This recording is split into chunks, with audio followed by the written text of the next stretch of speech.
మీ పేరు ఏం పేరండి? నా పేరు ఎస్ రాజిరెడ్డి. నేను తపస్ స్టేట్ మీడియా కో కన్వీనర్ని. మా ఉపాధ్యాయ సమస్యలను తెలంగాణలో ఉన్న యావత్ లోకానికి తెలియజేస్తున్నటువంటి యువ ఛానల్కు ధన్యవాదాలు తెలియజేస్తున్నాను.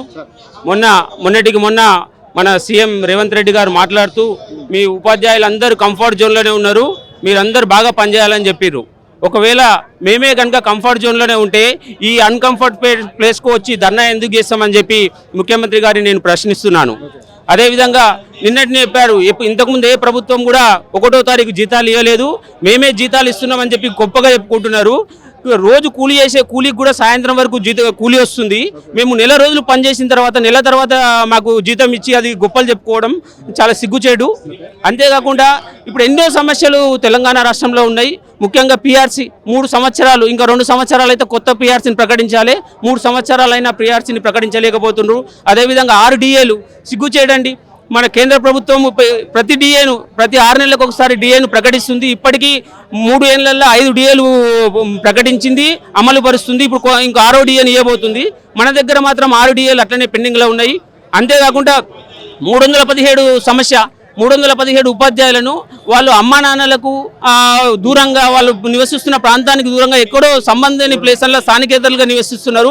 వాళ్ళ సమస్యలను నేను ఎంబడే పరిష్కరిస్తా అని చెప్పి వాళ్ళ యొక్క మేనిఫెస్టోలో కూడా పెట్టుకొని ఈ ఉపాధ్యాయులను అందరినీ మోసగిస్తున్నారు. అదేవిధంగా కాంట్రిబ్యూటరీ పెన్షన్ ఇంత దౌర్భాగ్యం అంటే, ఇంతకుముందు జీపీఎఫ్ అనేది ఉంది.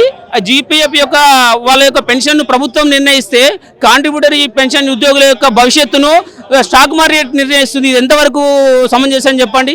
అంతేకాకుండా మా జీతంలో నుంచి 10% కట్ చేస్తున్నారు. అదే మ్యాచింగ్ గ్రాంట్ 10% ఇవ్వాలి.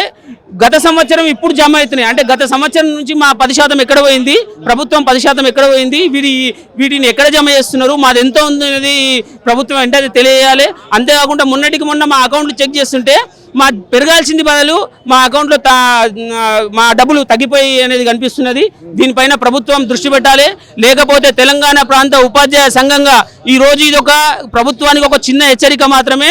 భవిష్యత్తులో మేము అసెంబ్లీని ముట్టడియడం కాదు, తెలంగాణలో ఉన్న గత ప్రభుత్వానికి ఏ విధంగా చేసినాం, గత ప్రభుత్వం ఉద్యోగ ఉపాధ్యాయులతో పెట్టుకున్నందుకే ఏ విధంగా జరిగిందో మీ అందరు చూసిర్రు.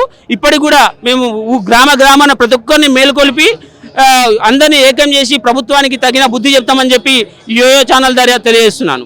ఇప్పుడు ఉన్నటువంటి పరిస్థితులలో జీతాలు ఇచ్చేయడానికే డబ్బులు లేవు ప్రభుత్వం దగ్గర. మరి మీ కోరికలన్నీ ఎలా తీరుతాయి అనుకుంటున్నారు? సార్, జీతాలు ఇవ్వడానికి డబ్బులు లేవు అని చెప్తున్నారు. కొత్త వాటికి డబ్బులు వేయడానికి వస్తుందని మేము ప్రశ్నిస్తున్నాను.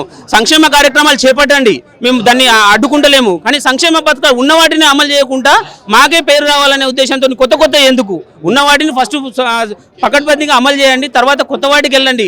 ఎంతసేపు అవి చెప్పి మా ఉద్యోగులకు ఇవ్వాల్సినటువంటివి ఇవ్వకపోవడం అనేది చాలా దౌర్భాగ్యమైన విషయం అని చెప్పి ఈ సందర్భంగా నేను తెలియజేస్తున్నాను. ప్రభుత్వం దిగి రాకపోతే ఏంటి సార్ నెక్స్ట్ మంత్? ప్రభుత్వం దిగి రాకపోతే ఇప్పుడు ఇందిరా పార్క్ చేసిన ధర్నా రేపు ప్రతి గ్రామాన ప్రతి ఒక్కరు మేల్కొల్పుతాం. అంతేకాకుండా అసెంబ్లీని కూడా ముట్టడిస్తామని చెప్పి ఈ సందర్భంగా తెలియజేస్తున్నాం.